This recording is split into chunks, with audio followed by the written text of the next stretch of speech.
ஓட்டு சிலிப்பு கொடுத்து விட்டா மட்டும் பத்தாது. ஓட்டு போட்டு வெளியே வரேன் பூரா நம்மளுக்கு போட்டு காணாங்கிறத கன்ஃபார்ம் பண்ணிக்க.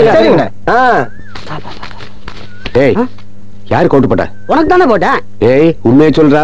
சத்தியமா உனக்கு தானே போட்டேன். சரிப்பா. ஏய், அப்படியே பின்னாலவா? யாருக்கு ஓட்டு போட்ட? உனக்கு தானே போட்டேன். உண்மையை சொல்லு. சத்தியமா உனக்கு தானே போட்டேன். அந்த ஆள்கிட்ட என்ன சொன்ன? அவனுக்கு போட்டேன்னு சொன்னேன். ஏன்ட்டு என்ன சொன்ன? உனக்கு போட்டேன்னு சொன்னேன். இதுல எதுல உண்மை? ரெண்டும் உண்மைதானே. என்னடா சொல்ற? அவர்கிட்ட வாங்கின காசுக்கு ஏணி சின்னத்துல ஒரு குத்து, உங்ககிட்ட வாங்கின காசுக்கு தென்னை மரம் சின்னத்துல ஒரு குத்து. ஆக மொத்தம் ரெண்டு குத்து. ரெண்டு குத்துனே. மூணாவது குத்து நான் குத்தவா? குத்துனே. உன் கையை தரோளமா குத்துனேன். எல்லா கட்சிக்காரும் காசு வாங்குறது, எல்லா கட்சிகளையும் போறது. பகை இல்லாம போறீங்க. ஒரு யோக்கிய நார பயில வளைச்சு வளைச்சு குத்திருக்கானயா. ஆமா, நீ யாருக்கு ஓட்டு போட்ட? உன் சின்ன தென்னை மரத்துக்கு தானே போட்டிருக்கேன். உண்மையை சொல்றா? என் ஆத்தா சத்துமா தென்னை மரத்துக்கு தானே போட்டேன்.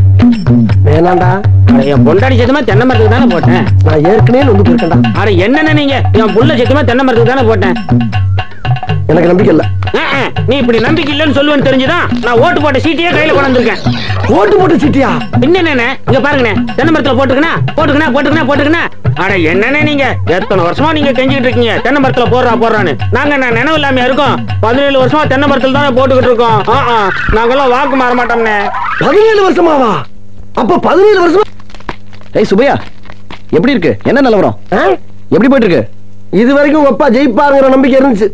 இப்ப இடையில ஒரு 2 பேர்ட்ட பேச்சுவார்த்தை நடத்தினேன். உங்க அப்பா குளோஸ். என்னடா சொல்ற? ஏப்பா, ஏன் வேலை என்னோட போட்டோம்? நீ உள்ள போய் ஓடிச்சிட்டு போற பெட்டியில போறாங்களான்னு பாரு. ஓட்டு பூரா நமக்கு தானே போடுறாங்க. ஓட்டு என்னமோ நம்மளுக்கு தான்டா போடுறாங்க. ஆனா சீட்டை பூரா